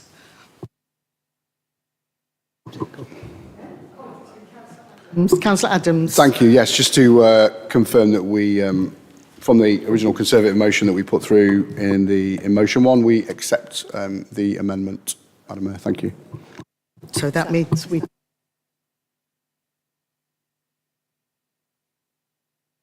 that has to be seconded? Is that seconded? No, by the second. Or by the seconder? Is that acceptable by the seconder? Yeah. Thank you. Happy to second that. We have to officially note that. Yes, thank you. So that becomes the motion, substantive motion. So now we discuss. Councillor Gibbons. Councillor Whiting. Right, Councillor Whiting. Thank you, Madam Mayor. I did speak to the monitoring officer about this. We just have a short amendment to the amendment, if that's possible. Three words, 4 words. You can count as we go. In point 2 of the new, point 3 of the new motion, we would like it to say, to write to the Secretary of State for Defence and Shadow Secretary of State for Defence, just so that we can keep the cross-party consensus that we've had so far. Is that seconded? Yes, thank you, Councillor. Councillor Adams. It's me again. Yes, we're happy to accept that as well. And do we have a seconder? And as the second, I'm also happy to accept that. It's like we've planned it. So now that becomes a substantive motion with those words added. Councillor Payne. Thank you, Madam Mayor. This side of the chamber has absolutely no issue with that addition of 3 words. The Shadow Secretary of State is not in a position to implement a statutory requirement. I'm sure they will really gratefully be very pleased to receive the letter. We could have gone the whole hog, couldn't we, and said, let's write to the spokesperson for the Lib Dems as well, and for Plaid Cymru and the Greens and the SNP, but presumably that wasn't what sat behind the amended 3 words from Councillor Whiting, but I'm sure the Shadow Secretary of State for Defence, John Healy, will be very, very pleased to receive the letter. Okay, thank you. Councillor Hughes. Thank you, Madam Mayor. The Armed Forces Covenant, when it was introduced, was a major step forward in the way this country recognises the sacrifices made by our armed forces personnel and in the way we support veterans. The Liberal Democrat Group fully supported the signing of the Covenant back in 2013, and we fully support the amended motion just as we would have supported the original motion as proposed by Councillor Adams. No armed services veteran should ever have to forego any part of their compensation in order to claim council-administered benefits or grants. Thank you. Thank you. Anybody else wish to speak? No, I'm going to go to the vote then. No, Councillor Adams. I do beg your pardon. No need to apologise. It's late. I know. Oh, hello. Oh, Councillor Hollingsworth. Thank you, Madam Mayor. I'm most grateful to all the groups for accepting the amendment. This council has been committed to the Armed Forces Covenant since 2013, as Councillor Payne has alluded to. Just to clarify that the mandatory element of the disabilities facilities grants cannot be disregarded as it's stipulated by government and would require a change in the legislation. So just for that clarification. Madam Mayor, we're in full accord of the priorities of the Office of Veterans, which is part of the Cabinet, to transform services for veterans and their families, to ensure they work for those who need them, and to ensure a high standard of support across the UK. We recognise the contribution of all veterans have made and addressing the historic disadvantage some have experienced. Madam Mayor, we've taken some steps since we signed up proud signatories to the Armed Forces Covenant. We have already put veterans on higher priority for housing. We introduced a free leisure card for veterans and serving personnel. The last time I asked for the numbers, which is some time ago, it was over 400, so it's clearly a popular thing and is in line with our duty to ensure people remain healthy. In 2022, Gedling Borough achieved a Gold Award under the Defence Employer Recognition Scheme, and we host a monthly Armed Forces Breakfast Club, which is attracting a few new members and which has organised talks, outings and other activities to combat the isolation experienced by some members. Can I just give a plug, Madam Mayor, for the free breakfast that we're hosting on the 18th of May to all veterans and serving personnel and indeed reservists if they would like to come along. We want to encourage people to come together, share experiences and combat that loneliness and isolation that some people experience. So absolutely delighted that this amendment's been accepted and we'll let our close, Madam Mayor. Thank you. Thank you very much. So it is now Councillor Adams to close. Thank you very much, Madam Mayor. Yes, thank you everybody for your input on this, and thank you for the amendment as well. All amendments, including those adjustments towards the direction of the letter and where it goes. I think there's no harm in all areas of government or all areas of those people in Westminster that represent the large part of us understanding the depth of feeling that is felt across Gedling about our armed forces and their importance in protecting our way of life. As we know, Defence Forces personnel lead a life less ordinary. No 2 days are the same, and many of those days are faced with incredibly dangerous circumstances when called upon. But when they are called upon, they stand up. And when they are called upon, they do their duty on behalf of His Majesty, the King, and all of us. And it's incredibly important that we always remember that while we're in here. That Union Jack that stands over there is a reminder constantly of the country that we live in, and a reminder, and I know they all hold so incredibly dear when they are on the battlefield thinking about friends and family at home.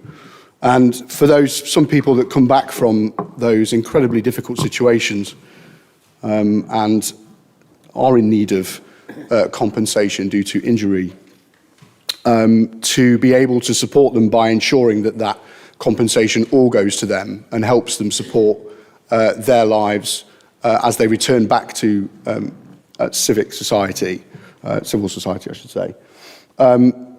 It is incredibly important, and we should be supporting them in any way we can, whenever we can. And that's why it's important that we all take part in remembrance when it happens, and we support those armed forces people throughout their time when they are back in the places they call home. So, look, I'm not going to go on any more about the actual motion itself, other than to say I think it was fantastic in the first place. I think it's gained some additional words which will help in its ability to reach more people. I have no problem where the funding comes from, as long as the funding gets to those people who are in need of it. So yes, that's it. Thank you very much indeed for hearing all of the arguments that we've made towards it today. Thank you. Thank you, Councillor Adams. So now, all those in favour, please show. Anyone against?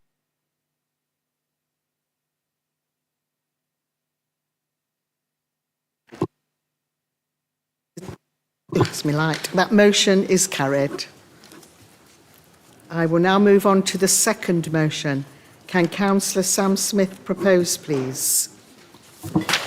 Madam Mayor, thank you. I move the motion as set out in the agenda pack, which resolves this council to review its approach to strategic and neighbourhood community infrastructure levy allocations to ensure it is spent effectively in local communities where housing development has or will take place, and in consultation with local communities and ward members. Now, Madam Mayor, new housing developments will have been constructed in most, if not every, ward across Gedling Borough. And in doing so, that will have accrued SIL monies from developers. In 2022-23, this totalled more than £1.6 million to the council. £230,000 of that was passed to local parishes, and overall it is to be spent on local community improvement projects. Then those projects can include things like new lighting, car park extensions, you might want one of them in Colic, I think I've heard that recently. Changing room facilities, particularly at Lamley Lane to move those football teams from Colic. Play park equipment improvements and green space enhancements. That's just a few of the things that this SIL money can be spent on. But Madam Mayor, not all of the SIL monies are currently spent in the area of where the houses are built. And in non-parish areas like Stoke Bardolph, Gedling, Carlton, Daybrook, Coppice, none of the funding generated from houses built there is guaranteed to be spent in those areas. This motion can change that.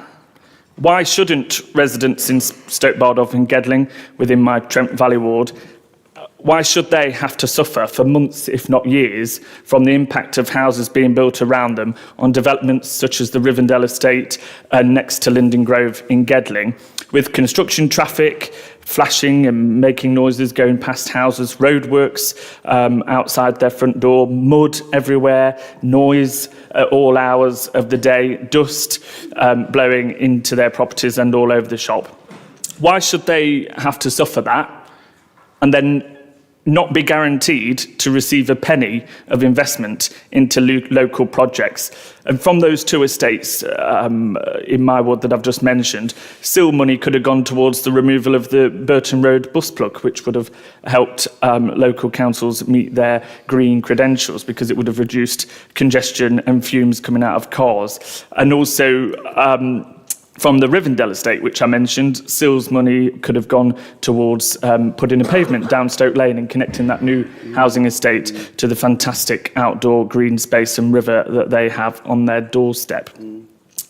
What happened and what is happening are funds are instead going towards other projects outside of those areas in other communities. Like in 2019-2020, when £43,000 of SIL money collected by this council was allocated to Arnold Marketplace.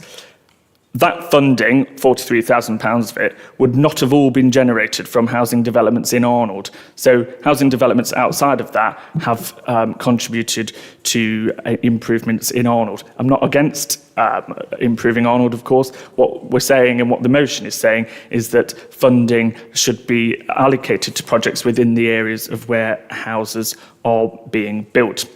So to address this unfairness, Madam Mayor, if passed, this motion would ensure that SIL funding is spent in local communities where housing development has or will take place, and in consultation with local communities and ward members, rather than on projects miles away from where the housing has been built. If I may, Madam Mayor, I'll turn to parish areas. Under this council's current policy, parish councils can retain between 15 or 25% of SIL monies that are generated from housing developments in the parish for them to spend locally. That is fantastic news, really good for places like Burton Joyce, Bestwood Village, Colic, Kelverton and Limby and other areas, because they're guaranteed, if you've got a parish council, you're guaranteed to receive a small percentage of investment from housing developments built in those parish areas. But, Madam Mayor, there's still a question over what happens to the other 85 or 75%, as that remains at risk of being spent outside of the locality of where the housing developments has taken place. And again, as with the non-parish areas, these parish areas still suffer the consequences of housings being built around them, but then don't get all of the money generated from that. That's not fair. So again, Madam Mayor, this motion also seeks to address this unfairness because, as I've just said, but I'll say again, if passed, this motion would ensure that SIL funding, all of it, is spent in the local communities where housing developers has or will take place, and in consultation with these local communities and ward members, rather than other projects miles away from where the new housing have been built. For those reasons, Madam Mayor, I encourage all councillors to vote for the motion. Doing so will ensure our wards, all of our wards that we represent, receive a fair share of investment from housing developments being built within them, and I move the motion as set out in the order paper. Thank you. Thank you. Councillor Adams to second, please. Yes, thank you, Madam Mayor. Formally second and reserve the right to speak. Thank you. Councillor Hollingsworth. Thank you, Madam Mayor. We do have an amendment which I'd like to move. I have other copies. Yeah, do we have a seconder? Or do we do a seconder now? You second. Yeah, Councillor Payne, yeah. Do you want our circulator first? I'm happy to read it out, Madam Mayor. The amendment reads, this council notes that Community Infrastructure Levy, SIL, regulations determined by central government dictate that where a neighbourhood plan is in place in a parish area, the parish council receives 25% of the total SIL receipt collected in the parish. Where there is no neighbourhood plan, the parish council receives 15%. This council notes that central government's updated infrastructure levy regulations, which have been recently consulted on, may change the overall approach to the community infrastructure levy.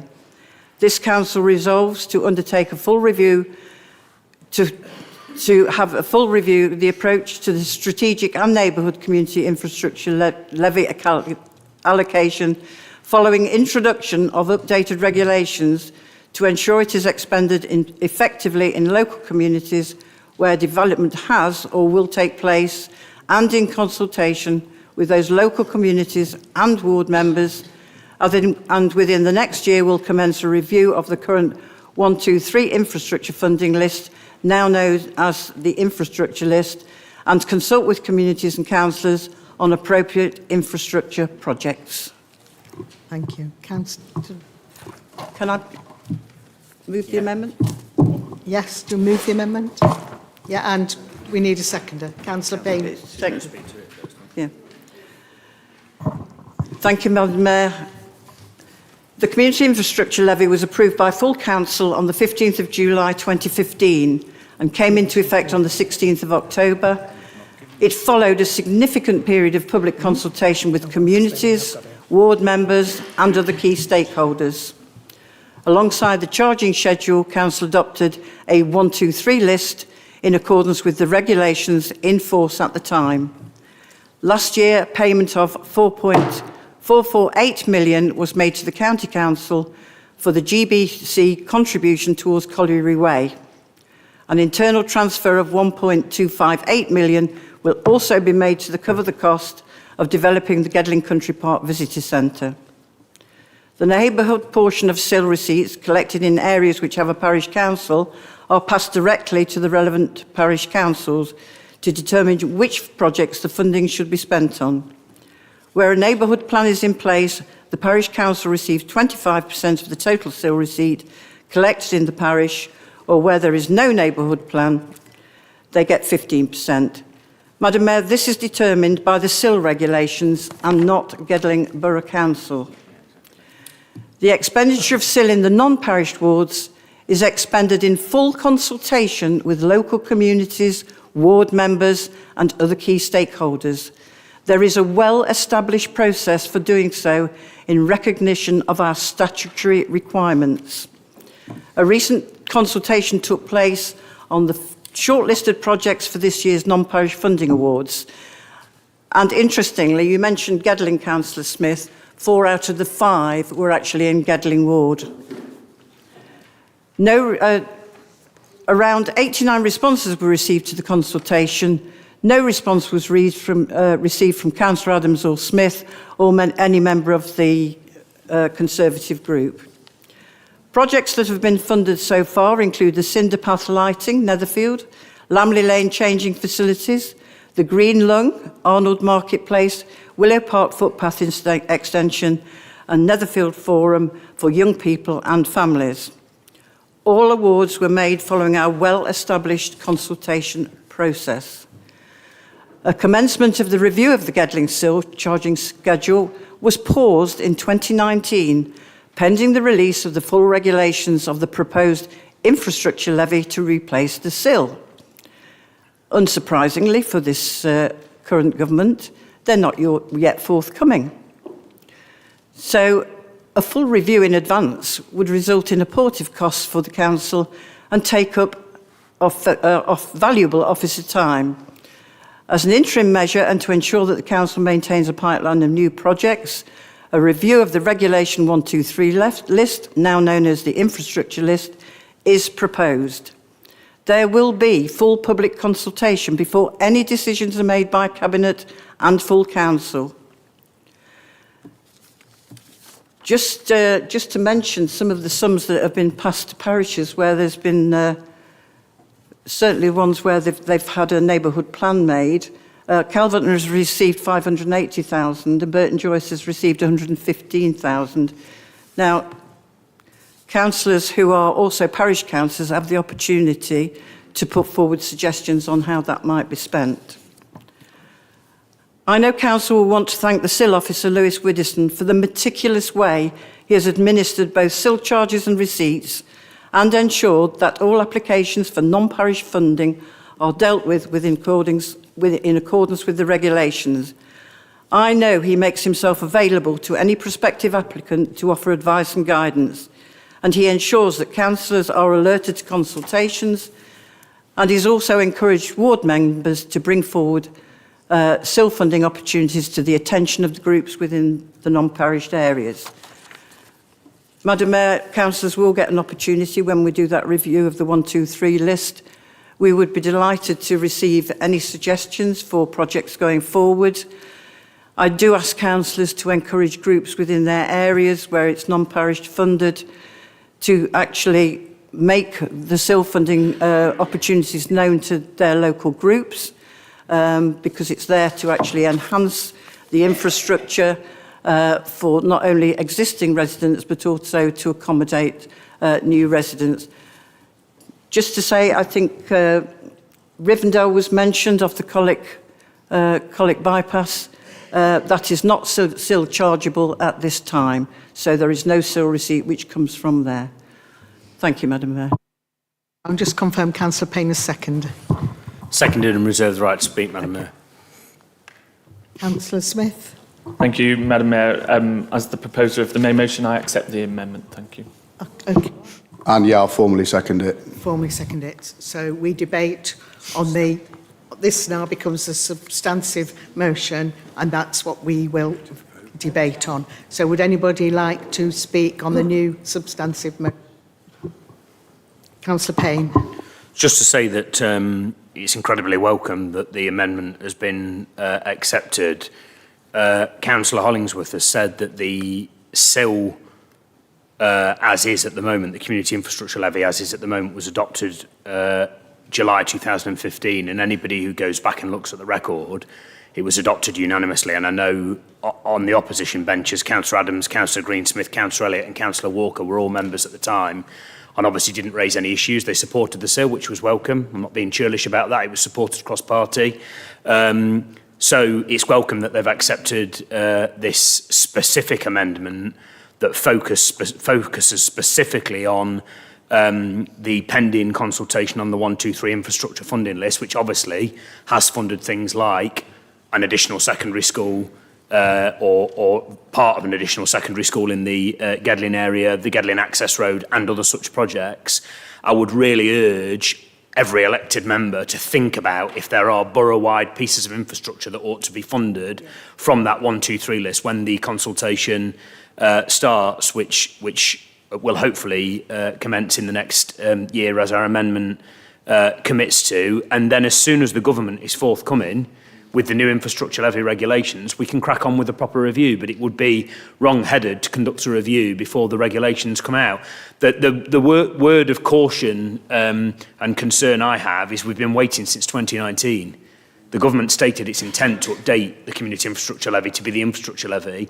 They consulted on this last year. We're still waiting. A minister said recently that it may take 10 years to introduce these new regulations. So whatever colleagues from the other side of the chamber can do to drive this forward from the government, the sooner those changes come forward, the sooner we can conduct the wider review that Councillor Smith has asked for in terms of his motion without it being costly for the taxpayer. And the other frustrating bit is, I know Sam sort of partially referenced it in his speech, and I understand why he did, and I know he knows this, the 25% where you've got a neighbourhood plan in a parish and the 15% are set by central government, and we can't change them. And I know Sam knows that, but I'm stating it for the public record because I know this is also a matter of interest for people who live in parished areas. The final thing I'd just absolutely stress from Jenny's perspective, whatever the debate in here, we've just closed a consultation on the non-parished element of SIL, which Sam did talk about in his opening speech. There wasn't one representation from a Gedling Borough Council member. And if there are strongly held views from Sam and others, next time there's a consultation, because there is money there, please absolutely come forward with schemes. They don't always get through on the first hurdle. I think, Jenny's been on the receiving end of that. Sometimes they have to backwards and forwards with officers, to get them over the line. But when those consultations happen, they don't just go out to members of the public, they go out to every Gedling Borough Council member. Obviously, they only apply in a non-parished area, but a large part of Gedling Borough is non-parished. And, part of Councillor Smith's ward is in a non-parished area, as he referenced in his opening speech. So I'm really pleased that the amendment's been accepted. It's a focused amendment that I think drives us forward practically on this issue, rather than stating what I recognise as an important principle. And I hope there's unanimous support for the amended motion. Thank you. Anybody else wish to speak? Councillor Walker. Thank you, Madam Mayor. I just want to say I'm delighted with the motion and the amendment. I only want to just speak briefly about Calverton, and as most of the other councillors know, we've had a lot of development in Calverton over the last few years, which has resulted in a lot of HGVs, dust, disruption around our beautiful village. We are desperately in need of, for example, more parking on Flats Lane where the shops are. And there is some land up there that could have the opportunity to create some more parking, which would be one example of how it could help. And I do think that SIL money could really help essential and necessary projects in Calverton. And I'll take on board what Councillor Payne said. I will lobby my MP tomorrow when I get to work, and I will support this motion. Thank you, Madam Mayor. Thank you, Councillor Walker. Anybody else wish to speak? Councillor Smith. Thank you, Madam Mayor. If we just go back right to the very start, when Councillor Sam Smith introduced this, he did acknowledge the fact that parish councils either receive 25% or 15%, but we're actually talking about the other 75% or the other 85%, and wanting that to be spent in the area where the income is generated. Councillor Hollingworth, she did a very good introduction to this, and I thank her for the amendment. And the possible review if and when government is forthcoming. But let's remember, the consultation that she referred to is for non-parished areas. There has not been a consultation about whether 75 or 85% of the money that's generated within the parishes is spent, unless I am mistaken. And if I am, I accept, I agree to be corrected. Let's also remember that Councillor Sam Smith talked about housing developments. The housing developments, but also individual houses. It is not the housing developer who pays SIL money. It is the householder, the person who buys the property, the person that has the large extension. They pay the SIL money. Currently, either 15% remains within that parish or 25%. The other 75 or the other 85 goes into the pot, effectively, at Gedling Borough Council. The original motion was to ask for that money if possible, to be used within the area where it was generated. But I do agree. I thank the Labour Party for their amendment, and I thank them for the review, which hopefully won't be too long in the future happening. Any other comments? No, I'm sure because... Oh, sorry, Councillor Elliott. Yeah, thank you, Madam Mayor. Yeah, totally, fully supportive of the motion, fully supportive of the amendment. It's just to basically, I can talk about Calverton. I'm coming with my begging bowl here. Before Calverton becomes Calvertown, we're looking at. We've had, I think we've had the highest proportion of development in the borough, more houses than anywhere else. And now we're looking at infill. Only last week we had, I know it was a private car park, but we've had planning passed at a delegation panel that my colleague Councillor Walker attended. What would be great is if people could come out and actually visit the village and look at these small developments, because as Councillor Walker's already alluded to, we've got areas in the village that we could free up for parking. We could spend this SIL money on that. So a bit of support from the borough on that would be great. But some of the parking we have got, you've passed 4 flats on it the other week, so it's going to take that up. I know it's private. And as my other colleague, Martin Smith there has said, it's not just the 15 or 25% that we get as a parish, because it sounds a lot of money, what we've had. But for the numbers, for the increase in what was a small village, the increase in numbers, I mean, I knew everyone in the village, and now I'm walking around and it's like I'm a newbie. It's we need money there. We need the infrastructure. We need that extra parking, and that SIL money, that extra 75%, 85%, could be spent in our village to make it amazing again. So I fully support the motion, fully support the amendment, but let's just look at where that extra money gets spent. And if we're getting the development, why can't we have a bit more of that money spent in our area? Thank you. Else wish to speak? No, I'm going to move to the vote then. Oh, no, sorry. Councillor Sam Smith, to close, please, because it was... I think I reserve my right to speak, Madam Mayor, as well. Oh, right, OK. Sorry, just to dive in. So, Councillor Adams, you wish to speak? Is that all right if I go ahead? Thank you. Yeah, I'm not you're saying right a lot, speak, to be honest. Thank you. Just really to back up what's been said, agree with the... obviously the motion as we put it forward, and the amendment as well. And I think just the important thing with all of this is that impact on that doorstep for those residents. And you know, when they walk out of their house and you know, head down the street, head to the shops, do whatever they need to do, they want to be able to do it in their local area and the area that's around them. You know, we talk about using less motorised transport. You know, let's put that stuff within a decent radius of where those people live, instead of them having to hop on cars, buses, etc. to get there. And I think this, looking at a consultation aspect and asking those questions, and I respect the fact that the government aspect maybe hasn't happened in the time that we expected. And I think that's, you know, that obviously has had a knock-on effect in terms of being able to look over the whole thing. But I think looking at the 1, 2, 3 stuff is very sensible, because again, we need to get those priorities right locally, especially now bigger projects like the completion of the Gedling Access Road has now taken place. That's it. Thank you. So now it is Councillor Smith to close, please.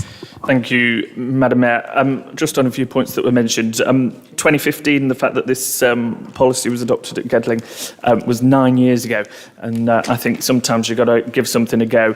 If it can be improved as we've gone through that process, and you local members know ways of improving that, then there's no harm in bringing those improvements forward and implementing those improvements. And that's exactly what this motion does. And I don't think there's any harm in that. Really welcome Councillor Hollingsworth's suggestion and amendment to review the 1, 2, 3 list now, pending the wider review once government crack on with things. So thank you for that. I think ward member participation has been made clear by the deputy leader is crucial in that, and what this debate has done is shone a light on local members' priorities on the back of conversations with their residents and whilst they've been walking around their ward, and I'm sure that's in every ward, not just those members who have spoken. So if this motion has achieved anything, at least it's got us all thinking, and it sounds like the Kelverton trio have already got their list ready to go for when that consultation goes live. Councillor Hollingsworth, so stand by your email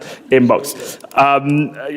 As I say, Councillor Martin Smith, thank you for your contributions. You're absolutely correct about what the overarching aim of this motion is. I did acknowledge the 15 and 25% when introducing the motion. What this motion is trying to do is ensure that more than the government statutory requirements are actually spent in the parish areas of where those houses are built. And of course, in the non-parish areas, it should do the same, and that motion makes that clear. Finally, Madam Mayor, I'd just like to thank everyone for their support. Really positive result for our wards. As I say, we all have residents who go through the pain of having and suffer with houses being built around them. Hopefully, with the debate today and the motion, when it passes, we can tell those residents that actually that's generating money that we can guarantee will be spent to improve your local area. On that, Madam Mayor, I close and thank everyone for their support. Well, thank you, Councillor Smith. So all those in favour, please show.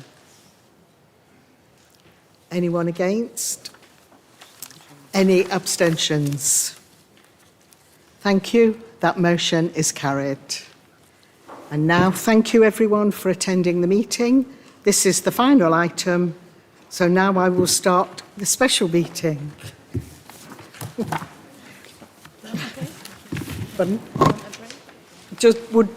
Shall I suggest a break? I think we'll suggest a 5-minute comfort break, because the next item may take a bit of time.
I think we're ready to start now. Thank you.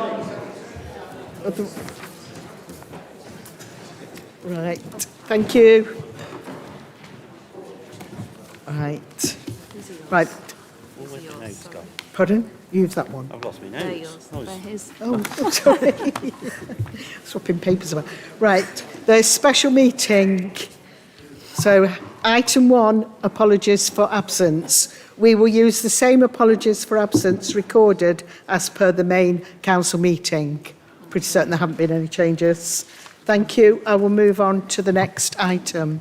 Declaration of interests. Are there any declarations of interest? Councillor Barnes. Thank you, Madam Mayor. Well, I've got a conflict of interest because the first person on the list is my husband, Peter Barnes, so I wish to be excused from the first vote. Thank you. Yeah, thank you. Sorry, Madam Mayor. Can we just check Councillor Creamer's left?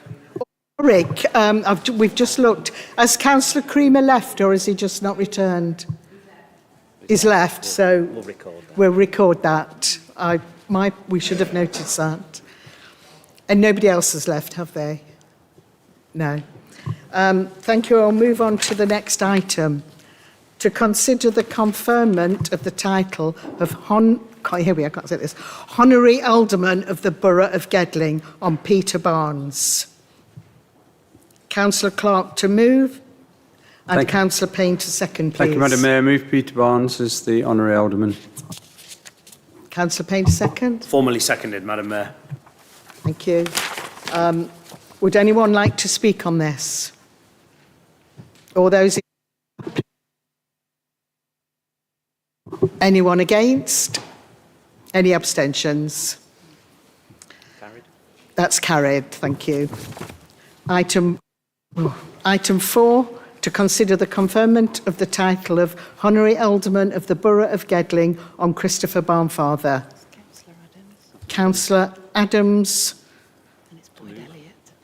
to propose and Councillor Elliott to second, please. Thank you, Madam Mayor. Yes, formally propose Christopher Barnfather as honorary alderman. Thank you.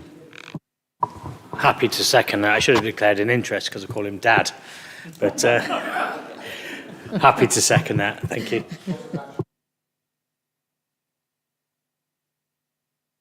Would anyone like to speak on this? Thank you. All those in favour, please show. Abstentions. Thank you. That's carried. This one, yeah. Item 5, and again it's, sorry. Yeah. To consider the conferment of the title of Honorary Alderman of the Borough of Gedling on Alan Bexon. Councillor Adams to propose, Councillor Elliott to second. Thank you, Madam Mayor. Yes, formally move Alan Bexon as the honorary alderman. More than happy to second that. Thank you, Madam Mayor. Thank you. Would anyone like to speak on this? All those in favour, please show. Anyone against? Any abstentions? Thank you, that's carried. This is hard to say, this one. If I say it wrong, you'll understand why. To consider the conferment of the title of Honorary Elderwoman of the Borough of Gedling on Nicola Brooks. Councillor Payne to Councillor Clark to propose, Councillor Payne to second. Yeah, alderwoman. Got that right, haven't we? I'll move it. Thank you. Thank you. Councillor Payne? Seconded, Madam Mayor. Yeah. Would anyone like to speak on this? All those in favour, please show. Anyone against? Any abstentions? Thank you, that's carried. Item 8, to consider the conferment of the title of Honorary Alderman of the Borough of Gedling on Robert Collis. No, Jed Clark. Oh, sorry, have I missed one? Jed Clark. I've missed a page, I've turned 2 pages. Jed Clark. Councillor Adams and Elliott. Councillor Elliott to second. Thank you, Madam Mayor. Yes, formally move Jed Clark as honorary alderman. Thank you. Once again, more than happy to second. Thank you. No. Sorry, everybody's in a rush here. All those in favour, please show. Anyone against? Any abstentions? Yeah. Thank you, that's carried. Right one now. To consider the conferment of the title of Honorary Alderman of the Borough of Gedling on Robert Collis. Councillor Clark Thank to you, propose, Madam. Councillor Payne to second. Yeah, pleasure to move that. Thank you. Councillor. Formally seconded, Madam Mayor. Thank you. Any comments? All those in favour, please show. Anyone against? Any abstentions? Thank you, that's carried. Item 9, to consider the conferment of the Honorary Alderman of the Borough of Gedling on Gary Gregory. Councillor Clark to propose. Thank you, Madam Mayor. Move that. Councillor Payne to second. Seconded, Madam Mayor. Any comments? Councillor Feeney. Thank you, Madam Mayor. I'd just like to say that I wasn't aware that Mr Gregory was getting this award until I saw the minutes of this, or the agenda for this meeting. And I would like to say that I think it's fairly inappropriate. His actions when he was a councillor resigning led to expenditure of this council with quite a lot of money. And his actions since then have been quite deplorable, and not that should be expected of an ex-councillor in our area. So I would be voting against him. Okay, thank you. Anyone else wish to speak? Right, all those in favour, please show. Anyone against? Any abstentions? That's carried. To consider the conferment of the title of Honorary Alderman of the Borough on Meredith Lawrence. Councillor Clark to propose. Move, Madam Mayor. Councillor Payne to second. Formally seconded, Madam Mayor. Any comments?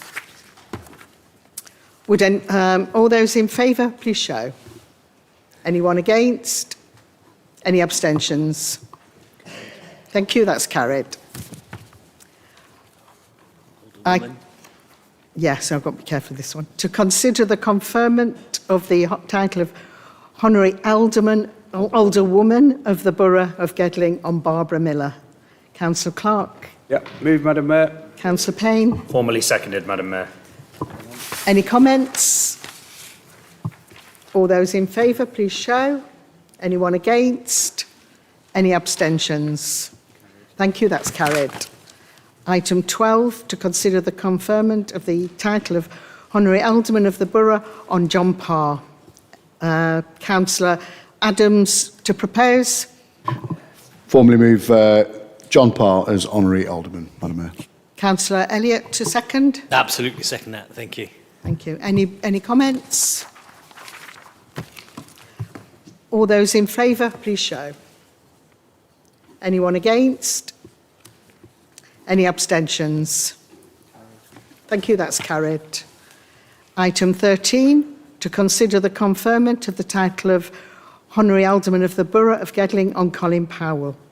Councillor Adams to propose, and Councillor Elliott to second, please. Thank you very much, Madam Mayor. Yeah, formally propose Colin Powell as Honorary Alderman. Thank you. Formally second, Madam Mayor. Thank you. Thank you. Any comments? Right, all those in favour, please show. Me? Yeah. Anyone against? Any abstentions? That's carried. To consider the conferment of the title of Honorary Alderman of the Borough on John Truscott. Councillor Clark. Yes, move, Madam Mayor. Councillor Payne. Seconded, Madam Mayor. Any comments?